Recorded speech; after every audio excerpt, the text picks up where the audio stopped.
श्रीमान वेंकटनाथार्य कवितार्किक केसरी वेदांताचार्य वर्यो में सन्निधत्तां सदा हृदि श्रीवासरंग परकालमुनित्रयाप्त लक्ष्मात्मरक्षणैतित्युगागमान्तम् आचार्य भक्ति परिपोधमनर्कशीलं गोपालदेशिकमुनिं गुरुमाश्रयामः।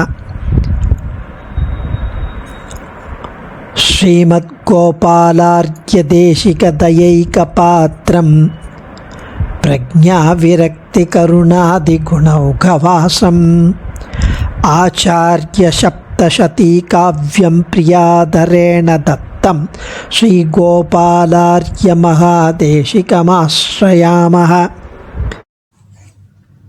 ஸ்ரீ ஊவே மன்னார்குடி கந்தாடை கோபாலார்ய மகாதேசிகன்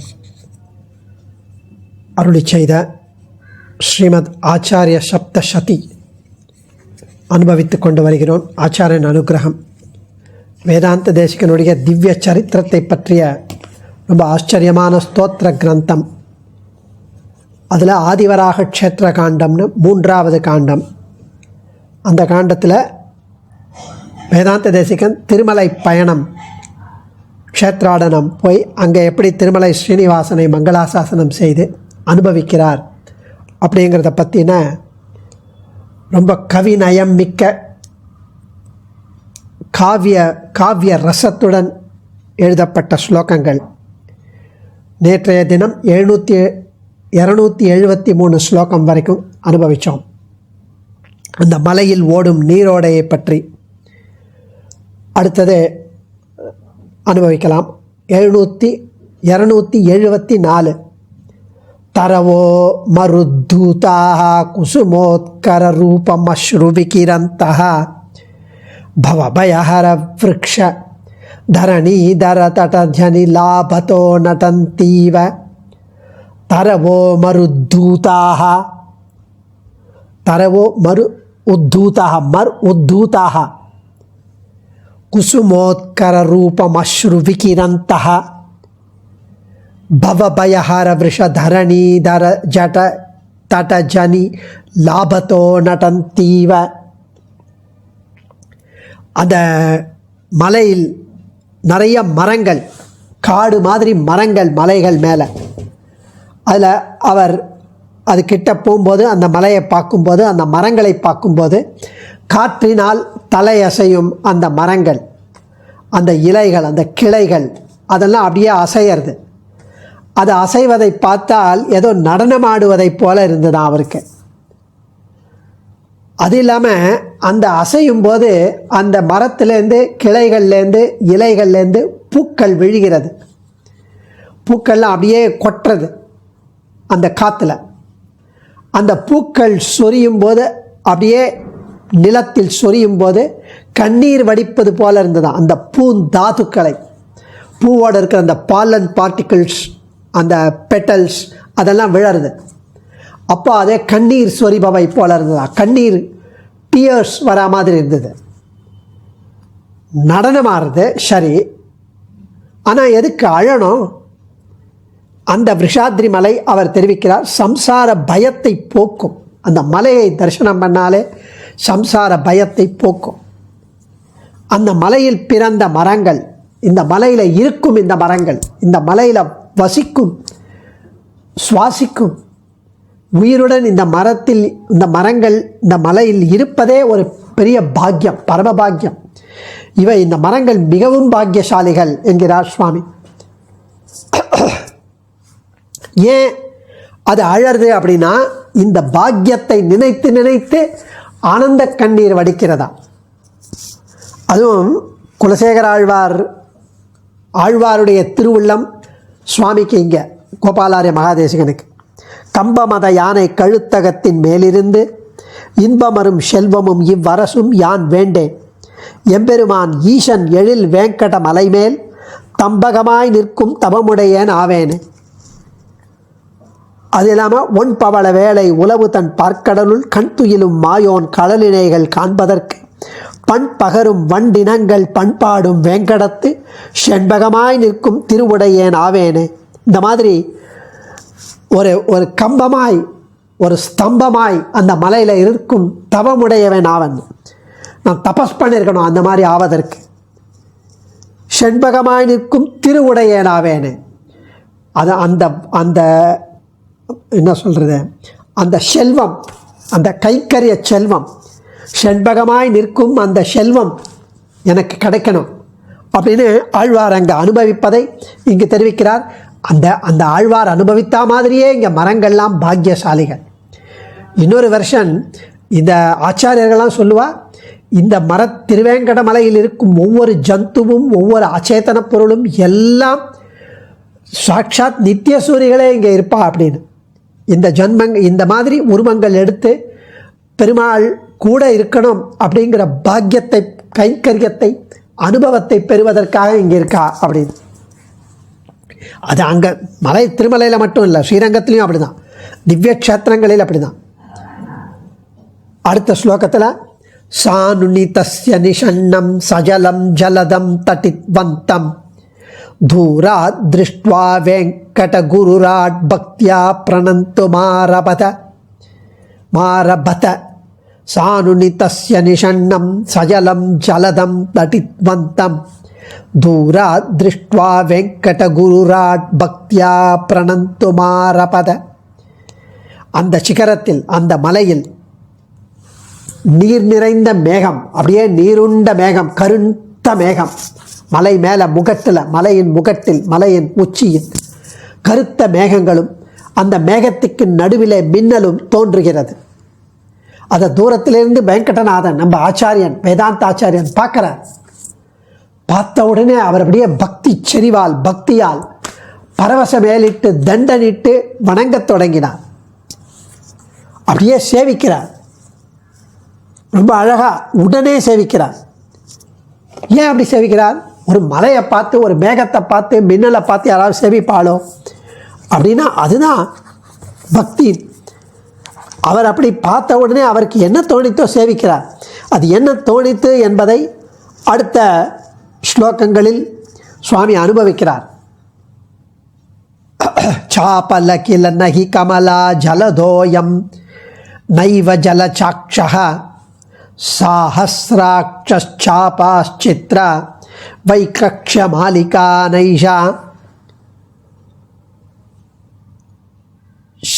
சபலா கில நகி கமலா ஜலதோயம் ஜலதோ அயம் நைவ ஜலசாக்ஷः சாஹஸ்ராக்ஷாபாஸ்சித்ர வைக்ரக்ஷ்ய மாலிகா நைஷா.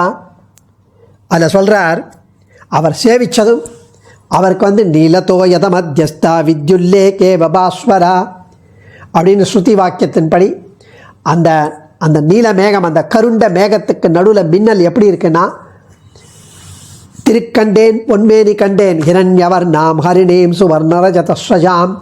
அந்த கருண்ட மேகம், ஆழிமழை கண்ணா அப்படின்னு அந்த நீருண்ட மேகம், கருண்ட மேகம், கருத்த மேகம், அந்த திருமாலை கண்டேன். நீருண்ட மேகங்கள் கண்டால் உன்னை கண்டாலொக்கும் கண்கள் அப்படிங்கிறார் ஆழ்வார். நீருண்ட மேகங்களை பார்த்தாலே ஒன்றை பார்க்கணும், பார்க்கும் போல இருக்கு, ஒன்றை பார்க்குறா போலேயே இருக்கு. ஆழி போல் மின்னி வலம்புரி போல் நின்று அதிர்ந்து தாழாதே ஷார்ங்க முதைத்த சரமழை போல். அதை பார்க்கும்போது ஆண்டாளுக்கு அப்படியே அவன் மழை கொற்றா மாதிரி இருக்கு. அந்த அந்த ஷரம், அந்த அம்பு ஆழி போல் மின்னி, சக்கரத்தாழ்வான் போல மின்னி, வலம்புரி போல் நின்றதிந்து ஷார்ங்கம், அப்படி ஊதரா, சங்கு ஊதரா மாதிரி அந்த இடி இடிக்கிறது. எல்லாம் அவளுக்கு பெருமாளை பார்க்குறாவா அதில். அதே மாதிரி இங்கே வெங்கடநாதன் லக்ஷ்மி விசிஷ்டனான ஸ்ரீயப்பதி ஸ்ரீமன் நாராயணனை பார்க்குறார். கருண்ட மேகத்தையும் மின்னலையும் பார்க்கும்போது அதனால் சேவிக்கிறார். இங்கே சொல்கிறார், இது மின்னல், லக்ஷ்மி பிராட்டி இல்லை. சபலாக்கில நகி கமலோ ஜலதோயம் நைவ ஜலஜாக்ஷா. இது மின்னல், லக்ஷ்மி பிராட்டி இல்லை. இது மேகம், எம்பெருமான் விஷ்ணு இல்லை. இது மேகம். இது இந்திர தனுஷ், அதாவது வானவில். இது ரெயின்போ, அதை இந்திர தனுஷ்னு சொல்லுவா. இது ரெயின்போ, இது வானவில்.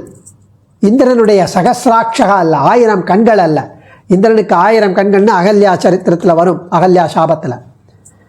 அது இப்போ தேவையில்லை. அதனால் இது இந்திர தனுஷ், வானவில். இது உபவீதம் போல் அணியும் பலவண்ண வைலட்ச மாலை அல்ல. உபவீதம் போல விஷ்ணு அணியும் அந்த மாலை இல்லை. இதெல்லாம் அது ரெயின்போ. அதை போய் பெருமாளுடைய உபவீதம் நினச்சிக்காதே. அதாவது அங்கு மலையில் தோன்றும் இயற்கை காட்சிகள், ஆச்சரியமாக கவின்மிகு காட்சிகள் விவரிக்கப்படுகிறது. அதனால் முந்தைய ஸ்லோகத்தினுடைய எண்ண ஓட்டங்கள் வேதாந்த தேசிகனுடைய திருவுள்ளத்தில் என்ன இருக்குங்கிறத இதில் தெரிவிக்கிறது. அது திருத்தப்படுகிறது வேதாந்த தேசிகன்கிட்ட. இது மலை தான், இது மேகம்தான், இது மின்னல் தான், இது ரெயின்போ தான் அப்படின்னு வேதாந்த தேசிகனுக்கு தெரிவிக்கிறது. அதாவது நம்மாழ்வார் ஒரு 10 பாட்டில் இதையே அனுபவிக்கிறார் ஃபுல்லாக. அதாவது அவர் திருவுடை தேவரை, அதாவது ராஜாவை பார்த்தா மகாவிஷ்ணுவை பார்க்குறேன்னு சொல்லுவாளாம். நீர் செவ்வேயிடக்கானில் பெருமாளுடைய அடியான் அப்படின்னு சேவிப்பாராம். அது இல்லாமல் கீழே இருக்கிற மண்ணை எடுத்து இது பெருமாளுடைய திருமண் அப்படின்னு வாரா நம்மாழ்வார் பராங்குஷ நாயகி. அப்படி அவ்வளவு ஒரு துவரை, ஒரு விரக தாபம், அவ்வளவு ஒரு பக்தி, பரபக்தி, பரஜானம். ஸோ இந்த மாதிரி வைகக்ஷ மாலிகாங்கிறது மார்பில் உபவீதமாக அணியும் ஒரு வண்ணமயமான மாலை. அதை ரெயின்போவை அதை நினச்சிக்கிறாராம் தேசிகன்.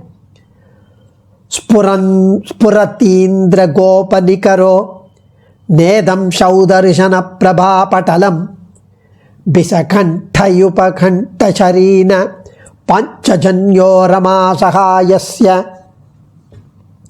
அதே தான், அது இல்லை, அது இது இல்லைன்னு இன்னும் கண்டினியூ பண்ணுறார். ஸ்புரதீந்திர கோபநிகரோ நேதம் சௌதர்ஷன பிரபா பட்டலம் பிசகண்டயுபகண்டசரீன பஞ்சஜன்யோ ரமாசகாயஸ்ய. இந்திரகோபம் அப்படின்னு இந்த மழை காலத்தில் ஒரு சின்ன சின்ன பட்டுப்பூச்சிகள் பறக்கும், சிவப்பு கலரில். அது பேர் அந்த பட்டுப்பூச்சிகள் பேர் இந்திரகோபம்னு பேர். அந்த இந்திரகோப பூச்சிகள் நிறைய பறக்கிறது.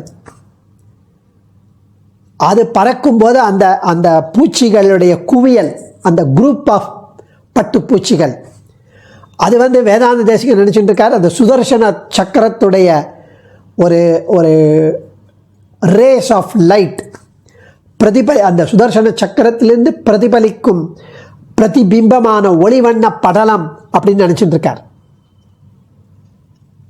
அதே மாதிரி ஒரு ஒரு ஒரு பறவை ஒன்று போகிறது நீரோடையில், ஒரு வெள்ளை பறவை அப்படி போயின்னு இருக்கு, அன்னம்னு வச்சுக்கலாமே.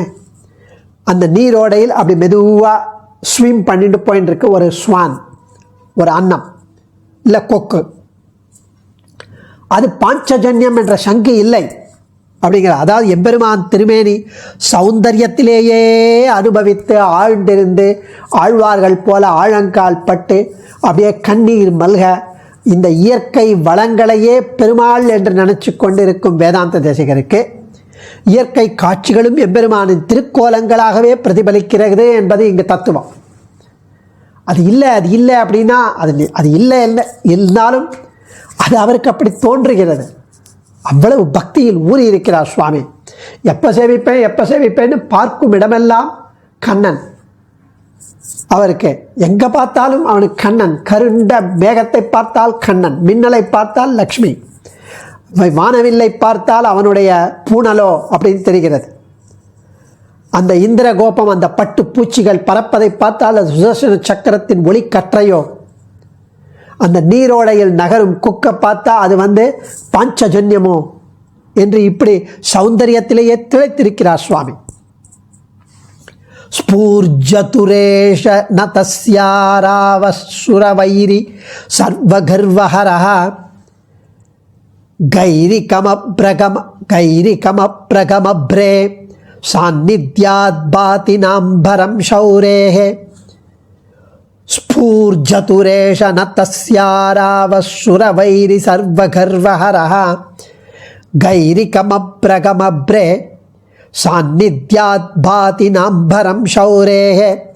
என்ன அந்த கவி நயமும் அந்த ரைமிங் வேர்ட்ஸ் போட்டு சுவாமி ரொம்ப அழகாக இந்த இடத்துல தெரிவிக்கிறார்.